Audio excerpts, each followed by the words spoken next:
There comes a time, children, when the crowd stops clapping, when the voices grow still, and the smiles you once trusted melt like wax in the heat of truth. There comes a time when a man walks into a room not as a husband, not as a brother, not as a son, but simply as a soul. When the laughter leaves your lips, and the wine no longer warms your bones, when the dance floor is empty and the applause is just a memory, you will find, if you are lucky, you still have God. Oh, yes! When a man has no one but God, he has more than enough. You see, the world can strip you bare. It can take your title, your job, your reputation. It can lie on your name like mold on bread. It can leave you in the cold, without shoes, without shelter, without even a kind word to cradle your weary head. But if you still got God, then baby, you still got breath. You still got purpose. You still got power. When the world grows quiet, when the music fades and the laughter dies down, a man may find himself standing in the middle of silence with nothing but his own breath and the beat of his heart echoing in the hollow. There, in the midst of nothingness. When the phone stops ringing, when the footsteps no longer march toward him but away, he must come face to face with the truth of his own soul. And if he looks deep enough, if he dares to search past the shadows, he will find that he is not alone. For in the silence, God speaks. In the emptiness, God fills. You see, there's a blessing in being stripped of all distractions. There's power in the stillness that surrounds a man when all human arms have released him, when all the familiar faces have turned away. The world calls it abandonment, but the heavens call it consecration. It is a setting apart, not a casting away. It is not the end of a man, but the beginning of his becoming. There comes a time when the crowd no longer carries you. The cheers die down, the lights dim, and all the eyes that once watched you with admiration now seem to look through you like smoke. And in that very moment, a sacred opportunity arises. An invitation to know God. Not through sermons, not through scriptures alone, but through experience. It is when you are left alone that you finally see who has always been there.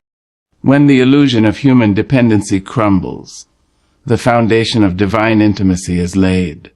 The heart of a man, once tethered to applause and approval, learns to beat on its own in the stillness. He learns that God doesn't need a stage, nor does he shout from rooftops. God whispers in the quiet places, meets us in the secret chambers, holds us not with hands but with hope. Oh yes, child, when you are alone with God, you are not lacking. You are being filled with a different kind of richness, one that can't be measured in likes or love letters, but in peace, in wisdom, in an unshakable sense of purpose. There's a peculiar strength that rises in a man who walks through the valley with no one to lean on but the Lord, the kind of strength that don't make noise but moves mountains, the kind of faith that's not loud but unbreakable. That man begins to walk not with the swagger of pride, but with the stillness of assurance. He is not looking to be seen, for he has been seen by the only eyes that matter. He is not yearning to be loved, for he has been loved since the beginning of time. In the quiet, God begins to build. He chisels away the false confidence and carves out true humility. He uproots the fear planted by past rejection and sows seeds of courage. He takes the broken pieces left by man and reshapes them into a vessel worthy of divine oil. That man, that lonely man, becomes God's man, not made by the hands of the world, but by the breath of the Almighty. A man alone with God learns patience. Not the kind of patience that waits in misery, but the kind that waits in hope. He learns to sit in the darkness with faith that the dawn will come. He learns to walk in silence, trusting that every step is guided. He learns to pray not for company, but for clarity. He learns to say, "Thy will be done," and mean it. Not because it sounds holy, because it is the only thing he has left to say. And oh, what beauty blooms in the soil of solitude. It is in that lonely garden that joy sprouts, not the joy that depends on circumstance, but the joy that knows God is present even when nothing else is. That man discovers laughter not from jokes but from grace. He finds music in the sound of his own praise. He finds warmth not from touch but from truth. Now, don't get me wrong. Being alone with God is not without its aches. There are nights when the silence stings. There are days when the echo of your own voice is the only companion. But even in that ache, there is a sacred rhythm, a holy pull that keeps the soul tethered to heaven. And after a while, the ache becomes the altar. The loneliness becomes the lesson. And that man becomes a lantern, lit from within, shining in places others fear to walk. When a man has no one but God, he does not become bitter. No, he becomes better. Better at listening, better at loving, better at forgiving, better at being. He stops chasing empty validation and starts seeking eternal revelation. He lets go of the need to be understood and leans into the joy of being known by the one who crafted his soul. It is not the crowd that defines a man. It is not the woman on his arm or the friends at his table. It is not the job title or the bank account.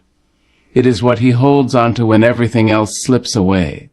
And if what he holds is God, then that man is not merely surviving. He is thriving, rooted in something deeper than time and stronger than pain. So if today you find yourself alone, no one calling your name, no one waiting at your door, do not despair. Do not fold under the weight of solitude. Instead, lean into it. Press your ear to the silence and listen for the voice that never leaves. Turn your tears into prayers and your fears into faith. Know that the absence of people is not the absence of purpose. For when a man has no one but God, he holds in his hands the essence of everything he needs. He walks with the Creator. He communes with the King. He is covered, carried, and called by the one who knew him before he was formed. And that, my dear, is more than enough. That is everything. Sometimes life takes everything from a man, not to destroy him, but to reveal to him what cannot be taken. People will come into your life with flowers in their hands and honey on their tongues. They will promise the stars. They will stay for the sunshine. But when the thunder starts to roll, when the winds begin to blow, you will see, clearer than ever, who was standing for you and who was only leaning on you. And when all the hands that once held you fall away like autumn leaves in October, the hand of God will still be there, steady, unmoved, unwavering. Oh, what a holy sight it is to watch a man come to understand that God's presence is greater than human absence. It is a soul-deep knowing. It is a lesson not taught in classrooms or written in books. It is learned in the wilderness, in the valley, in the echo of a room too quiet for comfort. It is when the footsteps of friends fade away, when the laughter grows faint, and the seat beside you stays empty night after night. That is where the truth whispers in. For every person that left without reason, God stood closer. For every time they turned their back, the Lord turned his face toward you. For every no they gave you, God prepared a better eyes that had your name etched in heavenly ink. God does not fill in for the ones who abandoned you. He surpasses them. His presence does not match their touch. It transforms your spirit. His love does not imitate theirs. It ignites something eternal within you. You see, the world teaches us that we need people to be whole, that we need applause to be worthy, that without love letters, friendships, handshakes, and invitations, we are nothing but empty cups waiting to be filled. But the soul knows better. The spirit knows deeper. The man who has walked through fire alone knows that some cups were never meant to be filled by other hands. Some cups, child, are filled by God himself. And that is a sweetness no human can pour. When you have cried into your own hands and no one came running. When you've shouted into the dark and no echo came back, when you've held your own body, shaking from loss, trembling from rejection, aching from betrayal, and no comfort came through the door. Yet still, somehow, you felt a peace, a breath, a warmth inside your chest. That was God. That was His Spirit saying, "You are not alone, not now, not ever." Sometimes the Lord will allow the floor to fall out from under you so you'll finally stop standing on people and start standing on faith. He will quiet the noise so you can hear His whisper. He will dry up every other stream so you will drink only from the well that never runs dry. And when you do, oh, how mighty you'll feel. Not because you have gained the world, but because you have found the one who owns it. People may forget your name, child. They may forget your birthday, your smile, your worth, but God never forgets. While others are writing you off, He is writing your name on the palm of His hand. While they are busy turning the page on you, He is still telling your story. His presence is not seasonal. His love is not situational. His grace is not conditional. It stays. It holds. It lasts. And there is something magnificent, something regal about a man who walks forward without the crowd. A man who steps out into the unknown with no map but faith, no companion but the Spirit. The world may call him a fool, but heaven calls him chosen. And that man, he carries something in his eyes that the world can't explain. A stillness, a knowing, a fire, not born of this world, but born of that divine presence that never leaves, never breaks, never abandons. When a man learns in God's presence, he no longer chases people to stay. He no longer pleads for affection or begs for belonging. He stops performing for acceptance. He walks in a room full of empty seats and feels no lack, because he knows that wherever he is, the Lord is. He knows that his worth is not wrapped in how many friends he has, or how many people call his name. His worth is wrapped in the blood of a Savior who called him beloved long before the world gave him a name. That's what God's presence does. It fills up the spaces left hollow by human absence. It binds the wounds left bleeding by careless goodbyes. It builds altars where others left ashes. It brings gardens out of graves. And when you've been held by God, you stop reaching for what doesn't feed you. You stop settling for crumbs when you've tasted heavenly bread. You stop being desperate for love when you've known the lover of your soul. Let them walk away. Let them choose silence over truth. Let them forget. For their absence only made room for God's presence. And that presence, it will carry you when your legs give out. It will speak to you when the world goes mute. It will fight for you when you no longer have the strength to lift your voice. It will be a light in your darkest hours, a balm for your bruised heart, and a guide when your eyes are full of tears. So don't you weep long for the ones who left. Don't you lose yourself trying to chase shadows. Don't bow your head for those who could not see your light. Lift your chin, child. Lift your hands. Because the one who formed the stars also formed you, and He has never walked away. His love is not on trial. His presence is not in question. For the truth is, you were never truly alone, and you never will be. God's presence does not fill a space. It becomes the space. It doesn't just visit, it dwells. And when everyone else is gone, He stays. When the door is closed, He knocks from the inside. And when the room is empty, He fills it with glory. Yes, His presence is greater than their absence. And His love is enough. Always. There are moments in this life, baby, when the fire comes not to destroy you, but to define you. When the winds howl and the rain lashes down upon your roof, and everything you built with your own 2 hands seems to tremble. People will scatter like leaves in a storm. Promises once wrapped in velvet tones will blow away like dust. But you will remain, bent maybe, scared perhaps, but still standing. When a man has walked through abandonment, disappointment, heartbreak, and silence, and still chooses to cling to the hem of God's garment, there in that very choice, a new kind of strength is born. Not the kind that shows up in clenched fists or puffed chests. No, this strength is quieter. It hums in the bones and rests in the soul. It's a holy strength, forged not in applause but in affliction, not in celebration but in crushing. Oh, yes. There's something sacred about the man who learns how to stand when all others have walked away. Something unshakable about the soul that has been stripped and still sings. For you see, strength is not only in the muscles of the body, it is in the muscles of the spirit. And the spirit grows strong when it lifts burdens only God can see. Don't you know? A man refined by solitude becomes a fortress. One who has prayed with no response, who has sat with the silence of heaven and still believed, becomes a warrior of faith. One who has known the age of betrayal and still chosen forgiveness, he becomes a cathedral of grace. And when the world looks at him and wonders how he's still breathing, still standing, still hoping, they won't understand. But that's all right. His strength was never meant to be understood. It was meant to be lived. He didn't get strong by accident. No, child. He was chiseled. Every abandonment was a cut, every rejection a carving, every dark night a deeper hollow that heaven filled.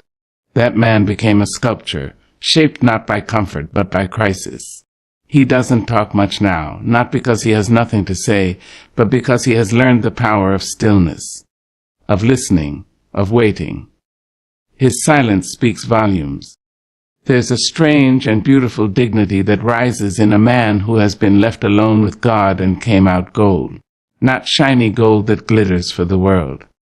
No, but the kind of gold that holds its value through time.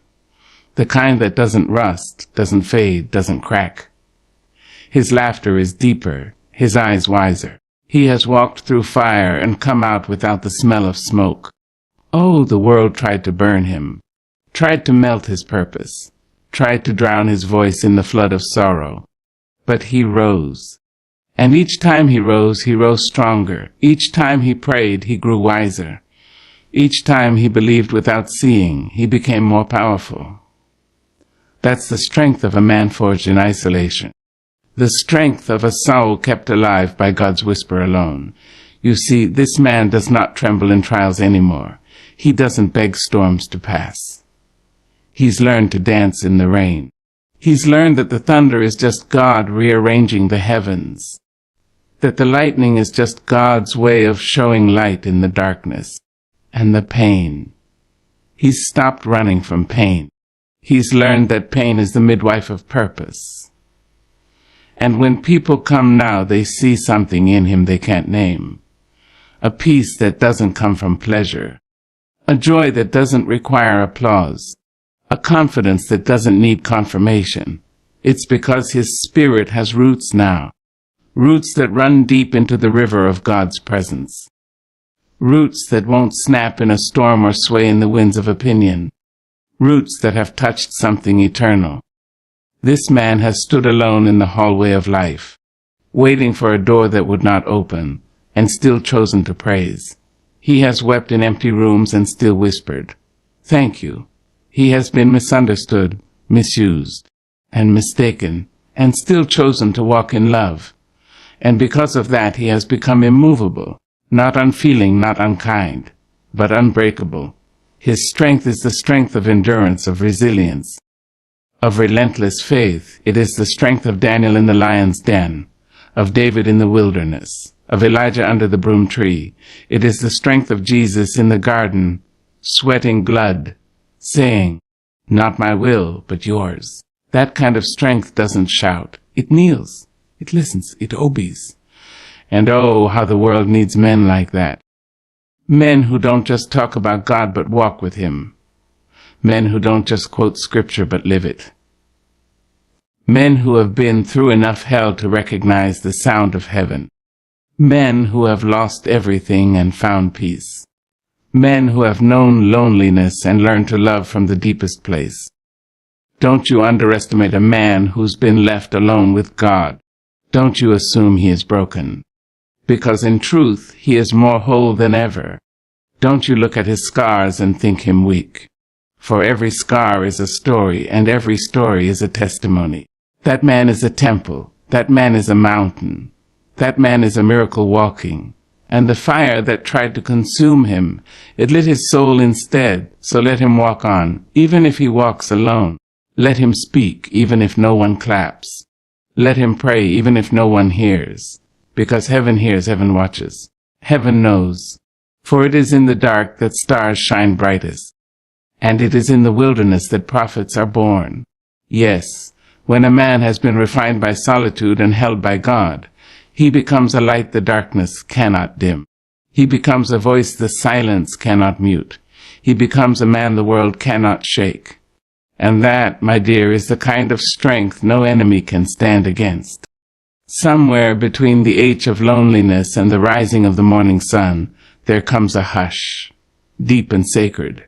It is in that hush, when all the noise of the world has quieted, that a man begins to understand that heaven has not turned its face away.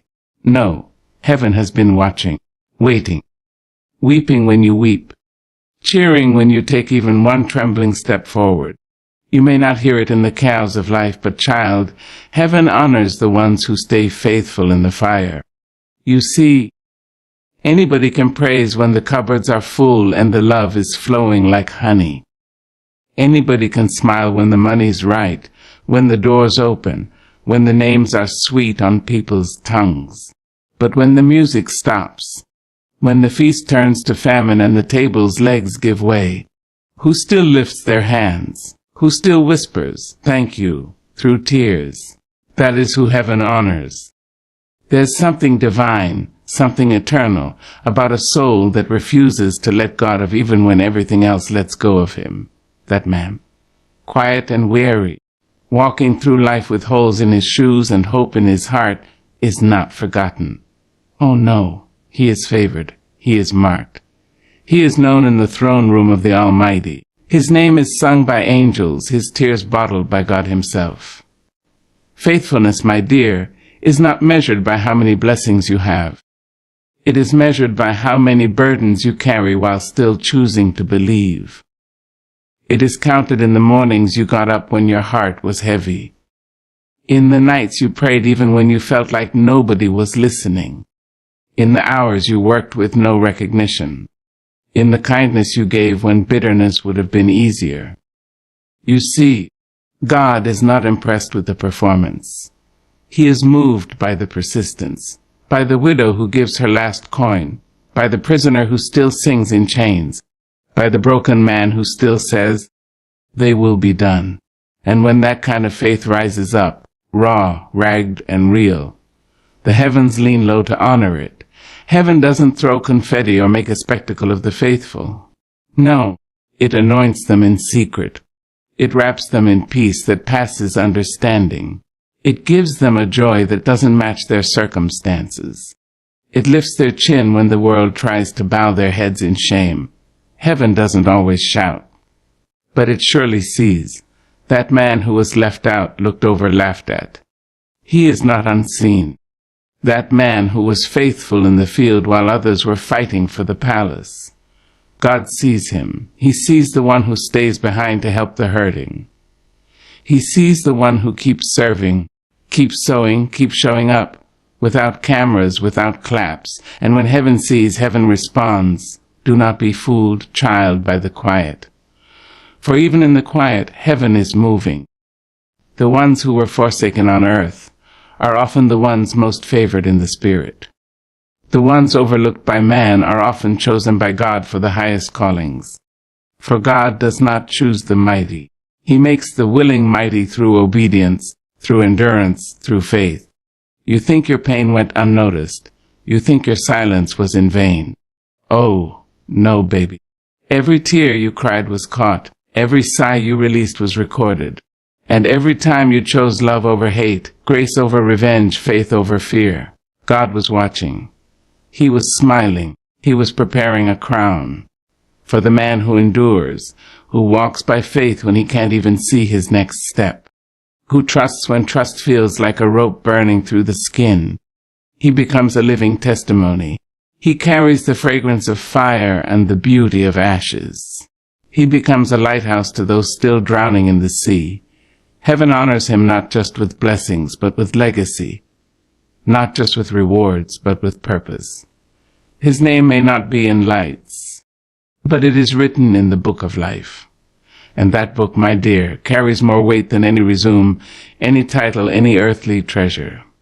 So, when they forget your birthday, when no one calls, when the seats at your table stay empty, remember this: heaven knows. Heaven celebrates you not for your success, but for your surrender. Not for your victories, but for your virtues. Not for your wealth, but for your worship in the wilderness. Let others chase fame and favor from man. Let them gather crowns that rust. You, beloved, keep pressing forward. Keep walking your road. Keep trusting the God who sees. Because when the world forgets your name, heaven builds a monument in your honor. And the glory that awaits the faithful. Oh, it's not just in the next life. No.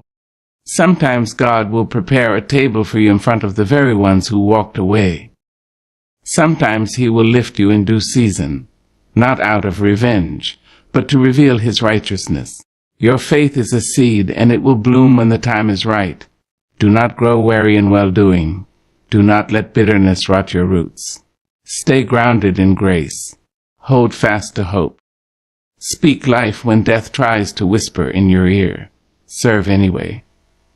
Trust anyway, because heaven honors the forsaken but faithful, the ones who have no chair behind them but still sing, the ones with no audience but still act in righteousness, the ones with no arms around them but still love wide. You are not invisible to the Almighty. You are engraved in His heart. And one day, whether in this world or the next, you will hear Him say, "Well done, child," is the highest honor there is. There is a kind of power, a quiet and holy power, that rises when a man stops chasing shadows. When he lays down the need for recognition, when he steps off the stage and into the sanctuary of solitude, he finds something far more precious than popularity. He finds peace. And child, let me tell you, peace that comes from God is worth more than applause from the world. This world will fool you. It will sell you dreams stitched together with noise. It will tell you to hustle, to strive, to perform until your soul is spent and your smile is fake. It will say, be louder, be seen, be liked. And if you're not careful, you'll wake up one day wearing a mask you forgot how to take off. But when a man has nothing left to prove, when he realizes that the spotlight blinds more than it blesses, he learns to sit with himself, and that sitting, that stillness, becomes sacred. You see, the anointing doesn't come to those who seek the crowd. It falls on those who seek the cross. It's not birthed in the presence of people, but in the presence of God. And it often comes in the quiet. Yes, in the lonely corners of life, where only heaven can see you. The oil flows not when you are celebrated, but when you are surrendered.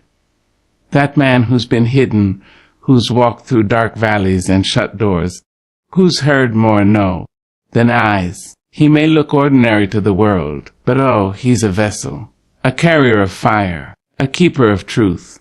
His anointing was born in pain, pressed out in the crushing, poured in the silence. And it doesn't need a pulpit to speak. It doesn't need an audience to shine. It is not for show. It is for service.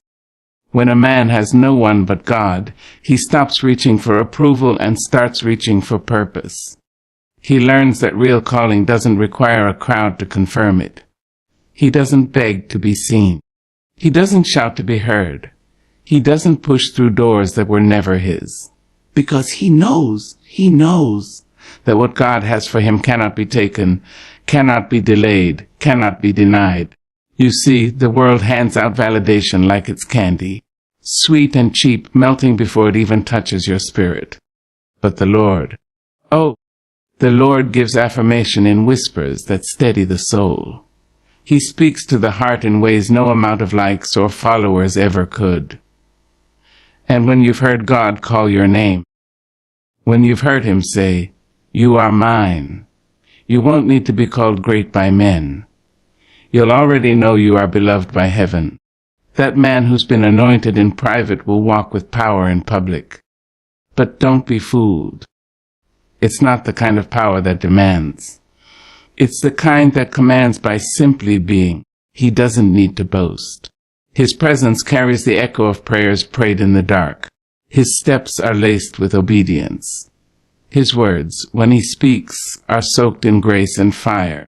He has learned the beauty of silence, the strength in waiting, the wisdom of walking slowly. He has stopped racing toward things that glitter because he has tasted glory. And glory is not loud. It is lasting. Glory doesn't flash. It rests. And on him it rests heavy. Let others chase platforms. Let them scramble for titles. Let them build their kingdoms on sand. The anointed man, he builds on the rock. He builds with trust. Tearth time. And what he builds lasts because it was never about him. It was always about the one who sent him. And oh, how dangerous he becomes. How divinely dangerous. When he no longer needs the world to affirm him, because then he can go where others won't. He can speak truth when it's unpopular. He can love when it hurts. He can forgive when it's unfair. Because he isn't living for the cheers of men. He's living for the crown of righteousness. He's not bitter about the silence anymore. He blesses it. He doesn't mourn the lost friendships or the empty seats. He thanks God for pruning, for shaping, for removing anything that could not carry the weight of his calling. And because he knows who walked away, he also knows who stayed. And that, my child, is the power of being alone with God. You learn who truly matters. A man anointed in the absence of applause becomes a light that the darkness cannot comprehend. He becomes a balm to the broken, a shelter for the lost.